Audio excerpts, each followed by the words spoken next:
하나님의 말씀은 맛있습니다. 하나님의 말씀은 즐겁습니다. 하나님의 말씀은 생명과 행복을 줍니다. 600독 성경 통독 훈련 원장입니다. 여수 살리는 교회 임기환 목사가 하나님의 말씀을 봉독하고 전하는 시간입니다. 함께 하시면 기적이 일어납니다. 알람을 설정하시고 들으시면 좋겠습니다. 본 방송은 유튜브에서 성경 통독 임기환 검색하시고 구독하시면 계속되는 하나님의 말씀 업데이트를 통해서 은혜 받으실 수 있습니다. 오늘은 예레미야 33장을 봉독하고 말씀을 전하겠습니다. 예레미야 33장. 예레미야가 아직 시위대 뜰에 갇혀 있을 때에 여호와의 말씀이 그에게 두 번째로 임하니라. 이르시되 이를 행하시는 여호와, 그것을 만들며 성취하시는 여호와, 그의 이름을 여호와라 하느니가 이와 같이 이르시도다. 너는 내게 부르짖으라. 내가 내게 응답하겠고 내가 알지 못하는 크고 은밀한 일을 내게 보이리라. 이스라엘의 하나님 여호와께서 말씀하시니라.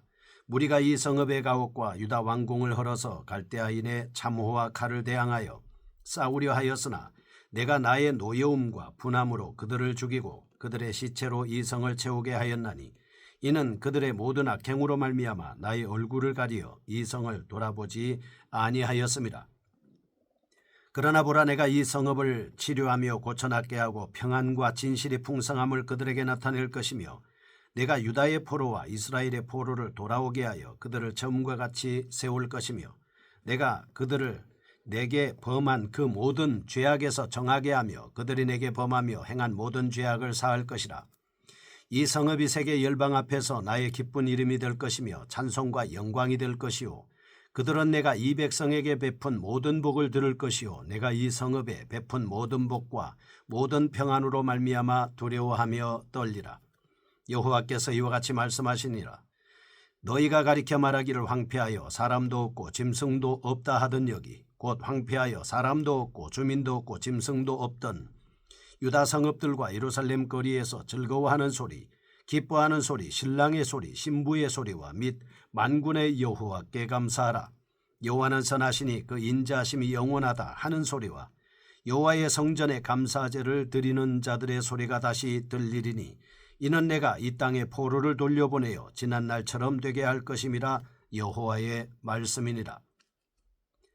만군의 여호와께서 이와 같이 말씀하시니라. 황폐하여 사람도 없고 짐승도 없던 이곳과 그 모든 성읍에 다시 목자가 살 곳이 있으리니 그의 양떼를 눕게 할 것이라. 산지 성읍들과 평지 성읍들과 네겝의 성읍들과 베냐민 땅과 예루살렘 사면과 유다 성읍들에서 양떼가 다시 계수하는 자의 손 아래로 지나리라. 여호와께서 말씀하시니라. 여호와의 말씀이니라. 보라, 내가 이스라엘 집과 유다 집에 대하여 일러준 선한 말을 성취할 날이 이르리라. 그날 그때에 내가 다윗에게서 한 공의로운 가지가 나게 하리니 그가 이 땅의 정의와 공의를 실행할 것이라. 그날에 유다가 구원을 받겠고 예루살렘이 안전히 살 것이며 이 성은 여호와는 우리의 의라는 이름을 얻으리라. 여호와께서 이와 같이 말씀하시니라.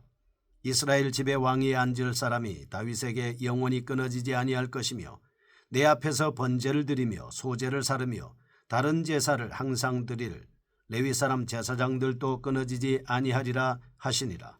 여호와의 말씀이 예레미야에게 임하니라. 이르시되 여호와께서 이와 같이 말씀하시니라. 너희가 능히 낮에 대한 나의 언약과 밤에 대한 나의 언약을 깨뜨려 주야로 그 때를 잃게 할 수 있을진데 내 종 다윗에게 세운 나의 언약도 깨뜨려 그에게 그의 자리에 앉아 다스릴 아들이 없게 할 수 있겠으며 내가 나를 섬기는 레위인 제사장에게 세운 언약도 파할 수 있으리라. 하늘의 만상은 셀 수 없으며 바다의 모래는 측량할 수 없나니 내가 그와 같이 내 종 다윗의 자손과 나를 섬기는 레위인을 번성하게 하리라 하시니라. 이 백성이 말하기를 여호와께서 자기가 택하신 그들 중에 두 가게를 버리셨다는 것을 네가 생각하지 아니하느냐. 그들이 이 백성을 멸시하여 자기들 앞에서 나라로 인정하지 아니하도다. 여호와께서 이와 같이 말씀하시니라. 내가 주야로 맺은 언약이 없다든지 천지의 법칙을 내가 정하지 아니하였다면 야곱과 내 종 다윗의 자손을 버리고 다시는 다윗의 자손 중에서 아브라함과 이삭과 야곱의 자손을 다스릴 자를 택하지 아니하리라. 내가 그 포로된 자를 돌아오게 하고 그를 불쌍히 여기리라. 아멘. 예레미야 33장입니다. 이스라엘의 영원한 회복에 대한 말씀을 볼 수 있겠습니다. 예레미야 30에서 33장은 위로의 책에 해당하는 부분입니다. 새 시대의 도래를 주장하고 있습니다. 유다의 백성들이 약속의 땅으로 다시금 귀환하여 그 땅에서 진정한 평화가 회복되고 정상적인 삶이 영위될 것을 언급하는 동시에 다윗 왕가가 회복되어 진정으로 공의로운 통치가 이루어질 것을 선언하고 있습니다. 1절에서 13절 포로에서의 귀환과 풍요로운 삶입니다. 14절에서 26절 왕조 및 레위계통의 제사장직의 영속성을 선언합니다. 본서는 다시는 일어서지 못할 것만 같았던 이스라엘이 다시금 하나님의 자비로 말미암아 새로운 공동체로 탄생하게 됨을 중점적으로 보여주고 있습니다. 본장을 좀 더 알기 쉽게 구조적 특성을 정리해 보겠습니다. 1절에서 9절 포로에서 돌아올 것에 관한 약속입니다. 12절 도입 부분으로 상황적 배경 및 선언. 3절 회개 및 기도를 촉구하고 4절과 5절은 예루살렘 심판 사실 및 그 배경적 원인을 진술. 6절에서 8절 이스라엘과 유다의 포로에서의 귀환 천명.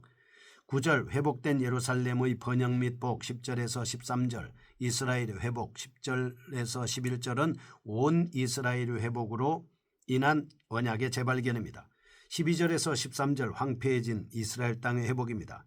14절에서 17절은 영원할 다윗 왕권으로서 14절은 회복에 대해서 말씀합니다. 15절은 메시아 출현을 약속하고 있습니다.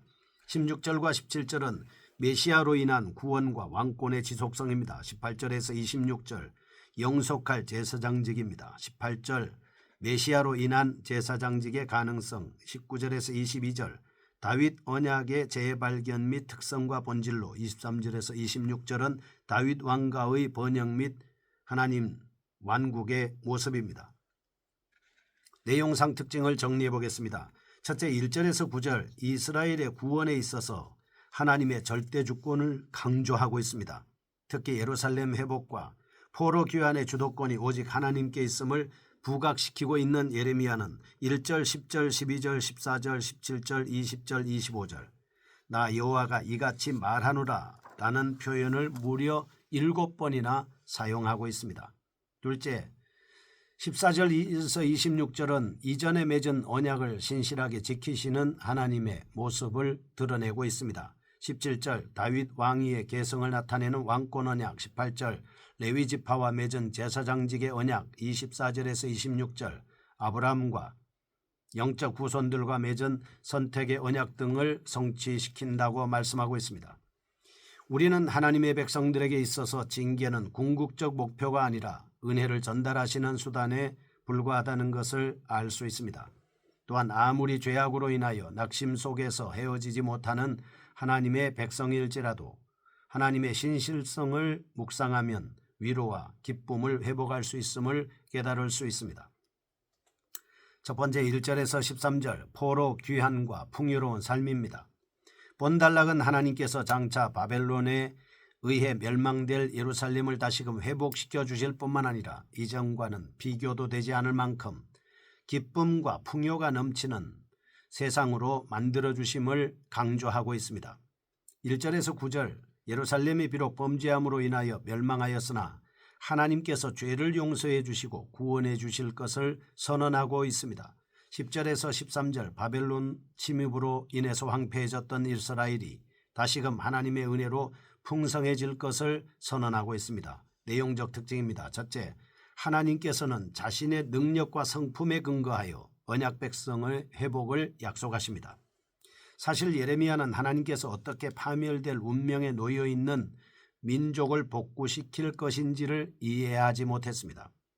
이런 상태에서 하나님께서는 크고 신비한 일을 보여주시겠다고 약속하셨습니다. 비록 일시적으로 예루살렘 성과 왕궁이 파괴되고 백성들이 포로로 사로잡힐지라도 미래의 놀라운 복을 소유하게 되리라 하는 것입니다. 결국 하나님께서는 세계를 창조하시고 섭리하시는 분이심을 강조하면서 예루살렘이 모든 열방들 앞에서 명예를 회복하게 됨을 강조하게 되는 것입니다. 둘째 6절에서 13절 하나님께서는 미래의 예루살렘의 회복에 대해 매우 구체적으로 묘사합니다. 바벨론의 침입 이후 황폐한 예루살렘 거리들은 다시 기쁨과 즐거움의 소리로 꽉 차게 되는 것입니다. 이 기쁨의 소리는 결혼식의 신랑과 신부의 목소리로 드러납니다. 예배자들이 하나님의 성전에 감사의 제물을 드리는 목소리로 나타나게 되는 것입니다. 바벨론에 의해 파괴당했던 유다의 성읍들은 평화와 번영을 경험하게 되고 하나님은 다시 약무리에게 안전한 초목을 제공해 주시는 겁니다. 이 평화는 예루살렘으로부터 동쪽으로 유다의 성읍까지, 서쪽으로는 평지 성읍들까지, 남쪽으로는 네게부까지, 북쪽으로는 베냐민의 영토까지 미치게 될 것이다 약속하고 있습니다. 우리는 하나님께서 언약 백성으로 선택하신 자들을 결코 버리지 않는다 하는 사실을 알아야 합니다. 역경 속에서도 굳건하게 다듬어 나가실 것임을 알 수 있게 됩니다. 하나님의 사랑을 생각할 때 성도는 모든 세상의 유혹을 성공적으로 극복할 수 있겠습니다. 둘째, 14절에서 26절 왕조 및 제사장직의 영속입니다. 이스라엘과 유다가 포로지로부터 귀환한 이후에 받게 될 복을 언급하고 있습니다. 하나님께서는 이전에 다윗과 맺은 언약을 성실하게 수행하셔서 마침내 지극히 의로운 통치자가 등장하도록 만드시고 하나님의 경배의식이 새로운 양성으로 발전하도록 이끄실 것임을 선포하고 있습니다. 14절에서 16절 다윗 왕권의 계열에서 하나님의 의로운 가지가 출현하여 새롭게 이스라엘을 통치하게 된다고 예언합니다. 17절에서 26절 다윗 언약과 언약이 귀한 이후에 재건될 것임을 설명하고 있습니다. 심판과 포로 생활이 하나님의 백성에 대한 연단의 차원에서 진행되며 언약적 복으로 연결됨을 중점적으로 제시하고 있습니다. 본단락은 주목할 만한 표현들이 다양하게 등장하고 있는데 한번 보겠습니다. 첫째, 15절 의로운 가지, 이사야 4장 2절에 싹, 스가랴서 6장 12절에 순, 다니엘서 2장 34절에 뜨인 돌, 베드로전서 2장 7절에 머릿돌 등으로 묘사되기도 합니다. 장차 오실 메시아를 의미한다고 볼 수 있겠습니다. 둘째, 16절 여호와 우리의 의는 메시아의 사역으로 인한 예루살렘 성의 안전과 복을 언급하고 있습니다. 셋째, 20절 낮에 대한 나의 약정과 밤에 대한 나의 약정은 노아 홍수 사건 이후 하나님의 약속에 대한 언급으로 홍수 심판 이후에도 변함없이 창조 질서가 존속되듯이 하나님 백성의 심판 이후에도 새로운 구원의 은혜가 제공될 것임을 확인하는 것입니다. 본단락에 나타난 내용적 특징입니다. 첫째, 하나님께서는 이스라엘과 유다의 심판의 결과로서 드러난 포로 생활이 언약 백성들에게 하나님의 영원한 왕권을 지속시키기 위한 수단이라고 말씀하고 있습니다. 특별히 이 주제는 두 가지 측면에서 소개합니다. 다윗 왕권의 회복은 다윗 계열에서 등장하게 될 메시아를 통해서 성취된다 하는 것입니다. 메시아는 이전에 어떤 사람과도 비교되지 않을 만큼 완전한 순종을 통해서 신실한 언약을 이행하실 겁니다. 바벨론에 의해서 멸망받게 될 예루살렘 성이 장래에 재건된다라고 하는 것입니다. 둘째, 15절에서 18절 하나님께서는 다윗 왕권과 제사장직의 개성을 통해 메시아를 예표적으로 드러내주고 있습니다. 사실 다윗 왕권과 제사장직의 부활이 멸망 이전에 주어진 이유는 하나님께서 언약 백성을 버리지 않으셨다는 희망을 불러일으켜 포로지에서 참된 언약의 본질을 깨닫고 그에게 구하기 위함이라고 말씀하고 있습니다. 제사장직의 계승 또한 포로 귀환 이후 잠시 계속되는 듯 했으나 결국은 끊기게 되었음을 생각할 수 있습니다. 다윗 왕권과 제사장직의 부활은 메시아와 관련하여 영적인 예언임을 알 수 있겠습니다. 우리는 하나님의 백성의 궁극적 안전은 하나님께서 세우신 왕권인 메시아적 예수 그리스도와 결코 분리될 수 없음을 알 수 있습니다. 우리는 오직 예수 그리스도 안에 있을 때만 성도는 온전한 행복을 누릴 수 있다는 이 귀중한 사실을 성경을 통독함을 통해서 계속 깨닫게 하시고 말씀을 지켜나감으로 승리하게 하여 주옵소서. 예수님의 이름으로 기도합니다. 아멘. 여수 살리는 교회 임기환 목사였습니다. 지금 극동방송을 듣게 하세요. 기적이 일어납니다. 우리는 지금 생명을 전하고 있습니다.